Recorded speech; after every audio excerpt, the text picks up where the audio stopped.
Paul, England at the Euros. England always go to tournaments with a lot of expectation in terms of the fans. What's the reality going into this tournament? I think it's probably the first tournament for a while where the expectation's not too high. Okay, they've been in a group which was quite easy for them, and they've qualified with flying colours really, but they're not at the standard of your Germanys and your Spains, your Italys, possibly Belgium, Italy. They're not at that standard, but I still think they go there with some expectation, not as much as in the past where we've seen the last 4 or 5 tournaments, whatever tournament they qualify for, the favourites, which has been so wrong. But now I think they go there as underdogs, and I think they may surprise a few people. Had some really good players coming through and a bit of energy and a bit of speed about the team, which I think could be good. With all the money that's in the Premier League, shouldn't fans be able to expect that the national team can get out there and really compete? Yeah, you'd like to think so. Look, I think a lot of people think the English League, or especially people in England, think it's the best league in the world. I think it's the most competitive without having the real quality of a Spanish league or an Italian league or a German league.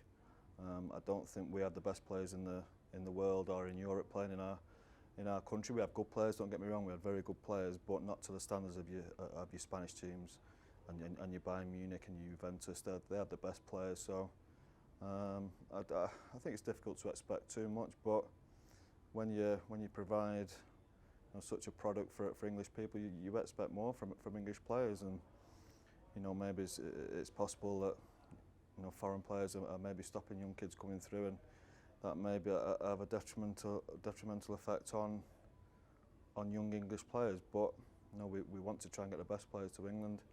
It's not quite happening, and we just have to live with it. Do you think Roy Hodgson is doing a decent job, given what he's working with? Yeah, I think so. He couldn't do anything other than qualify than he did with that group. It was a poor group really. The opposition wasn't great, and you expect England to win every game, and I think they managed to do that quite easily. It was disappointing. The last tournament obviously was very disappointing. The World Cup. We expected a lot more from the team, and they didn't deliver. I don't think there's any shying away from that from Roy or his staff. But this time, I think there's a lot of good young players. There's a lot of energy about the team. It's not an ageing team. They do have a little bit of experience with the likes of Wayne Rooney. But I think all in all, it's a different England you're looking at, and hopefully a better England. And the EPL itself is very exciting this year, really competitive. But one of the teams that's not exciting everybody for sure, or as they've done in the past, is Manchester United. Why is this transition from the Fergie era taking so long? I wish I knew. It might have been a job. It's been difficult. There's a lot to live up to over the last 20 years of what Sir Alex did with the team and what the players did, and what has happened since hasn't been quite good enough. Fans expect United to be winning. They expect to be winning in a certain way, and for one reason or another, it just hasn't worked out. You are not a fan of Louis van Gaal, certainly from what I read in the media. Do you think that it was a mistake appointing him? No, what you read in the media saying I'm not a fan of Louis van Gaal isn't true. I don't know him. What I'm not a fan of is the way Manchester United have been playing football, and is that the way he wants them to play? I'd probably say a lot of it, but I think the experience he has as a manager with Barcelona, Bayern Munich, he played exciting football. Whether the players aren't doing what he wants them to do, or he's struggling to get more quality out of the players, you have to say it's been quite difficult to watch the team. It's not as exciting as you'd expect. They have little spells where you think, they've got the pace and they've got the drive and they've got a little bit of excitement about them, and then there's several disappointments, which is disappointing. So no, I just hope he gets it right. I'd never want any match to see any manager get sacked.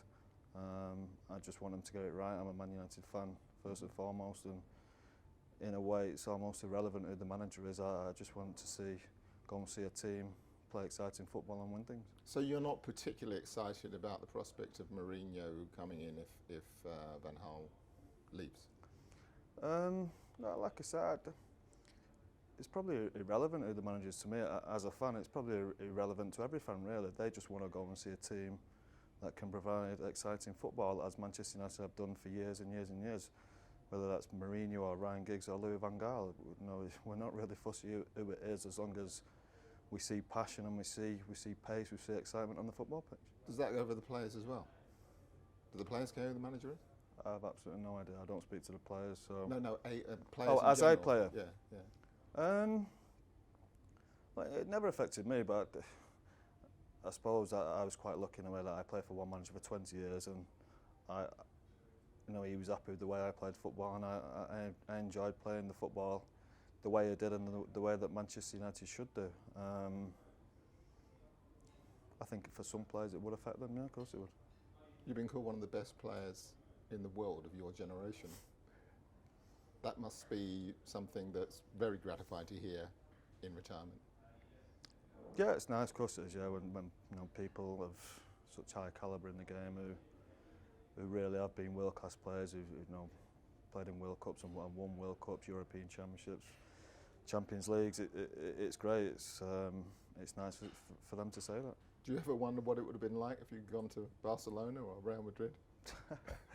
No, not at all. No, I was always happy playing football.